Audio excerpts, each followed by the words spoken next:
A special show in the sky this August. In August, something special is in the sky. It is called a meteor shower. It happens every year. It comes from a comet. The comet leaves small rocks in space. The Earth moves through the rocks. The rocks burn in the sky.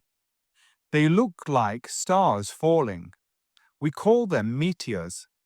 You can see many meteors in one night. This year, the best time is August the 11th at night. Look up when the sky is dark. Go to a place with no bright lights. You do not need a telescope.